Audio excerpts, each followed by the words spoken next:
Geno Smith right down the field on the opening drive. Let's start there because I've rewatched the drive now a couple times since Friday night. What did you think watching it back, what you saw from Geno in the starting offense? I thought it looked crisp from a passing perspective. The run game needs a lot of work. Obviously, with no Brees Hall in there, it looks not fully complete like what it's going to look like in the regular season, hopefully. But the quick two passes to AD Mitchell, that toe drag swag on the sideline on the first pass, hitting him over the middle, that was huge because all we've heard is the chemistry between Geno and AD from the spring to the summer, now translating into the preseason. Hit Garrett Wilson on a one of the most ridiculous routes you'll see Garrett Wilson run. It's pure teach tape from a wide receiver perspective, but Geno got out of the pocket to his right, threw the pass to Garrett, and then the third down to Mason Taylor was great. Did have the completion technically to Dylan Parham, so technically five different receivers, but six if you count Parham's. Did you take pride in the fact that a Dylan caught a pass on the Jets? Yeah, no, absolutely. I always support Dylans in the NFL as long as they spell their name right. Like Dylan Tereman, I have a little bit of an issue with, but Dylan Parham, elite first name, absolutely, and elite hands, as we found out.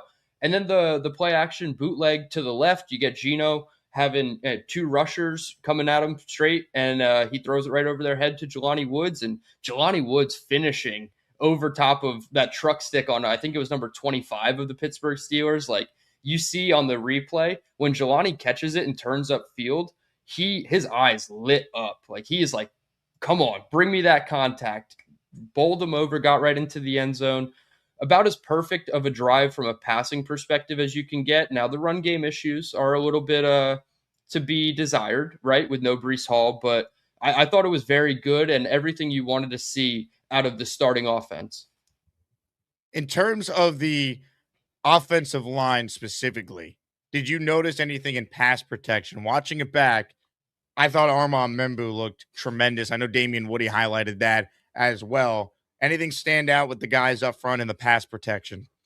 Yeah, Armand Membu, I mean, might be the best player on our team, and that's no slight at Garrett or anybody else that you have up at the top of your roster rankings. But Armand Membu is just like as solid as they come. There was the DB blitz where they pulled the safety off the C gap off the left side. Maybe in that situation, Fashanu could have peeled off the double team that him and Parham had on the defensive end and tried to get out to that DB type. But Geno did a good job standing in the face of pressure, throwing the ball, taking the hit.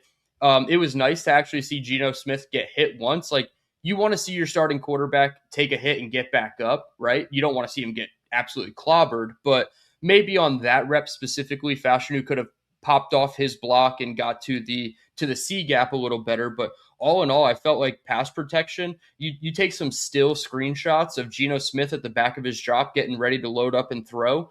Those pockets are clean, and I know Frankie V put out the tweet. He's like, "That's how you have success as a quarterback in the NFL, and that's a clean pocket." And they gave him and they gave Cade Klubnik at times quite a few clean pockets to throw out of. You mentioned Frankie V, and I'll tell you what, every once in a while, that guy makes a good point. Every once in a while, he's onto something, but he's spot on here. This is as clean of a pocket as you're going to see for an NFL QB. Yeah, absolutely. And you still have, I think that's Josh Myers right there, not blocking anybody, and that's what you want. When you have 5 versus 4, you want to take care of your one-on-ones. Membu putting a guy on the turf, that was a kind of the story of the night. And everybody on the left side doing their job, and you like Myers looking for work at this point. Obviously, he might go over and, hit the guy that Tippmann is blocking, but if he's like Charles Gorman looking for work. I wouldn't go that far. Charles Gorman would be on the opposite hash, looking to the sideline, probably looking at his next meal in that situation. But this is perfect. If Geno Smith can get this type of pocket, 20, 30, 35% of his dropbacks this year, this is fantastic from a passing perspective. It's so weird. At least I had this issue watching Geno in the first drive, like seeing a number 7 quarterback complete the forward pass. Like I had Fields PSD until like Geno started cooking a little bit on that drive. Like it still reminded me of Fields. I had to get used to Geno being number 7 again, slinging it for the Jets. Yeah, the first pass, it did give me those vibes like, oh no, here's number 7 dropping back to pass, but he put that zip on it to the left side to AD Mitchell, and I was like, okay, that's not Justin Fields. He has a ton more zip on his arm. The ball always comes out with like a relatively clean spiral, whereas Justin Fields, I felt like even on his better passes, the spiral was not there. So the crispness of Geno Smith's arm was on display there. Let's talk about some other elements of that opening drive with the offensive players. Would you say AD Mitchell is one of the winners from what we saw in this game Friday night? Yeah, I think he's been like one of the biggest winners throughout the entire off season, right? Him or maybe Isaiah Williams. And Isaiah Williams probably took a step back this past game. But AD Mitchell, man, I don't want to say he's the 1B to Garrett Wilson quite yet, but we're trending in that direction where it's not just like Garrett's the 1, AD's the 2. There's going to be games where Geno Smith sees one-on-one coverage to AD's side, throws it up and gives him a chance. And I like this chemistry building already. So AD has to be one of the biggest winners on offense. I think he's a legit player for this team this year, Dylan. I'm buying into the AD Mitchell hype. I just think he needs an opportunity. He's got the opportunity clearly with the Jets.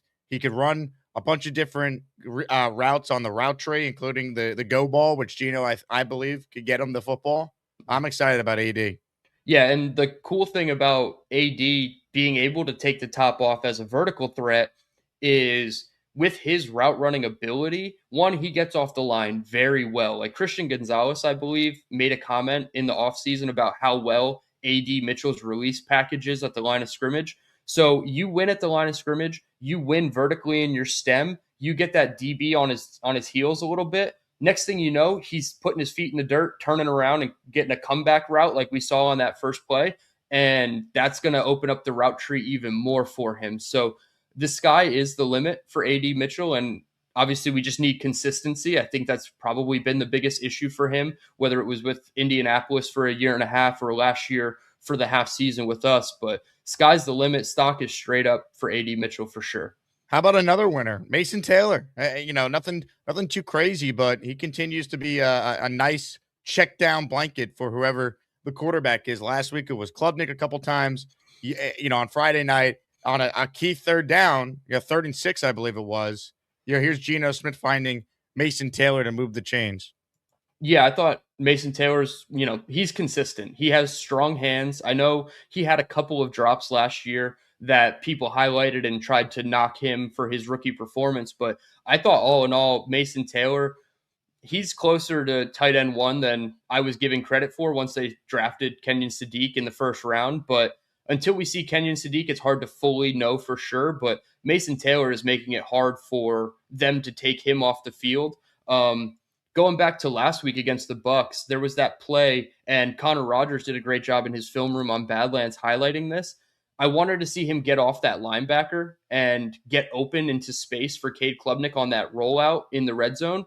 But everything that he did on Friday against the Steelers, that out route, that I think it was a 3rd and 9 conversion, that was great. He kind of gave him a little shake at the top of his route, cut out to the sidelines, strong hands, finishing for a first down. So I thought the 3rd down conversions were really a positive thing for the Jets team, and Mason Taylor is going to be all over that. You get to like a 3rd and 4, 3rd and 6 type of situation, Mason Taylor sitting right over the ball. If Geno Smith had that pocket that you posted, that screenshot, and Mason Taylor's right in front of him, like instead of that being Braylon Allen, if that's Mason Taylor on 3rd and 3, 3rd and 4, that's a first down 90% of the time, in my opinion. So I really like Mason Taylor. Maybe I was a little bit less bullish on him when they drafted Kenyon Sadiq, but this is going to be a 2 tight end offense for sure. And I think Frank Reich's going to get the most out of these guys. And look, Mason Taylor's a guy that has actually been out there practicing all summer, unlike Sadiq, who could be a little behind at the beginning of the year. The Jake Asman Show is brought to you by PrizePicks. Check out PrizePicks right now. If you're a sports fan, they have something for everyone, especially if you're one of my listeners and you're gearing up for the upcoming Jets season. For player picks on PrizePicks, you just pick a player you like and you go more or less on a few of their stats. Check out some of the numbers they have for some of your favorite Jet players: Geno Smith, Breece Hall, Garrett Wilson, Omar Cooper Jr., Kenyon Sadiq, and many more. PrizePicks should be your go-to, and check out their new offer right now. Play your first $5 and get $150 in lineups if you win. All you need to do is sign up and use that code HMA. That's PrizePicks code HMA. Download the app now or click the link in the description to download the PrizePicks app today. The biggest contest we've ever seen. Seriously, what's the guarantee? They're still talking about it. I think it's time to put the rumors to rest. Showtime! $30 million. $30 million? $30 million? $30 million? That's $30 million guaranteed. 3 contests, multiple ways to win, no rate. Entry starting at $1,000. Enter in Nevada, play from anywhere. Arian Smith gives you absolutely nothing. So seeing like a guy like Junior Bergen just show up and immediately have a bigger impact than a guy who was a 4th-round pick last year should tell you all you need to know about a guy like Arian Smith. Yeah, 100%. And I was wrong. I said depth running back. He wears number 30, so it is a little confusing during the preseason, but he is a wide receiver. Good call out there. Jets worldwide. And then another guy that, we'll go right into another winner at the same position that's also, jockeying for a spot with Arian Smith, Malik McClain, dude. Malik McClain, he does everything you could ask for from a UDFA. He hustles his ass off. He was sprinting after the pick 6 last week against Tampa Bay, almost made the tackle inside the 5. He is a very strong and willing blocker on the perimeter, right? That Tim Patrick bubble screen that went for a first down. All the things Malik McClain does, he does well. He had a really nice deep out route, a deep stop route that got them into the field goal range at the end of the half situation. So for all the love that we're giving Bergen and Malik McClain, it does, make you worry about Arian Smith, who was a draft pick. If you're going to do winners and losers, a loser is Arian Smith. Come on. What are we talking about here with Arian Smith at this point? Did he have a catch on Friday? No. Did he have a target on Friday? No. You check the box score, you wouldn't even know he played. He had 1 kickoff return. That's the only time you could find Arian Smith's name mentioned in the box score. Yeah, and I believe he got the fumble recovery. It might have been an offensive lineman that was credited for the fumble recovery when Isaiah Williams was stripped, but it's tough right now for Arian Smith. Like, he can't crack a spot at the wide receiver position. He's not cracking a spot on special teams. Like, are you going to keep him as just a gunner type and allow him to use his speed to get down the field and pin them deep on a punt? It's like you can find somebody else to do that job. Another loser here, David Onyemata. Dylan, I'll let you handle this one. Hey, man, I want to see some more film breakdowns from the starting defense, whether it's, the Jets X Factor guys or the Badlands guys. But every time that they were running the ball early with Will Howard in the game, David Onyemata was getting knocked off the ball about 3 to 4 yards. There was one situation where it felt like he was, trying to get upfield in like a pass rush situation where the Steelers ended up running it. But I was definitely concerned about number 93. Didn't look like a 10-year vet out there, going up against majority of the time backups for the Pittsburgh Steelers offensive line. So, yeah, David Onyemata, I don't know if they're going to prioritize him over Juwan Briggs. I certainly hope they don't prioritize him over a healthy Tavondre Sweat, but it was a little bit concerning considering he's one of the oldest players, got a huge guaranteed contract. I think it was like $8.8 million out of his 10 were guaranteed. So like, this is a guy that they were planning on having a big role for, and I didn't like what I saw. And I was told in some of my comments on Twitter for this specific tweet to pump the brakes. It's just preseason. We can't throw out, years of good tape with David O, but he's 33 though. This was supposed to be the year where he gets back with the coach that he liked in Aaron Glenn and, finishes a strong career. And it did not look like the best version of him out there on Friday night against the Steelers. So I'm not going to, knock him off my 53-man roster, but I would definitely prioritize guys like Briggs, Sweat, and Phillips, who made some good run plays ahead of David O. Yeah, my guy, friend of the show, Harrison Phillips, big tackle for a loss. Love seeing that. I love Harrison Phillips. I think he's the man. But I do wonder when they get Sweat back, what that does for like Onyemata's playing time. Mm-hmm. Yeah, if it affects it at all. Like, what's their like? Certain guys are like defensive ends versus defensive tackles, but like in this like kind of weird defense that Glenn runs, like, could you make a case it's all kind of the same with the exception of like Will McDonald and David Bailey, who are true like pass rush, go get the quarterback players in the base defense.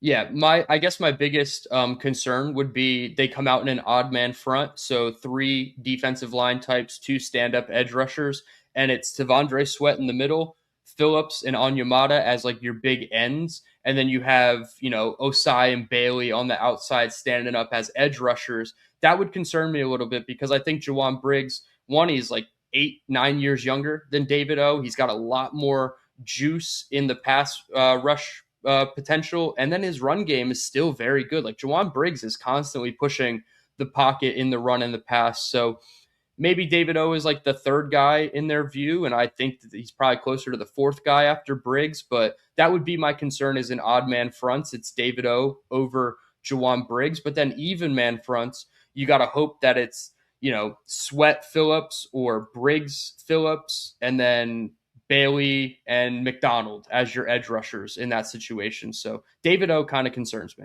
Hey, here's the deal. Just got no chance unless you click on that like button. And you got to make sure you subscribe to the Jake Asman Show. You don't, you can get the f*** out. Now let's go, Asmaniacs. We're built for this shit.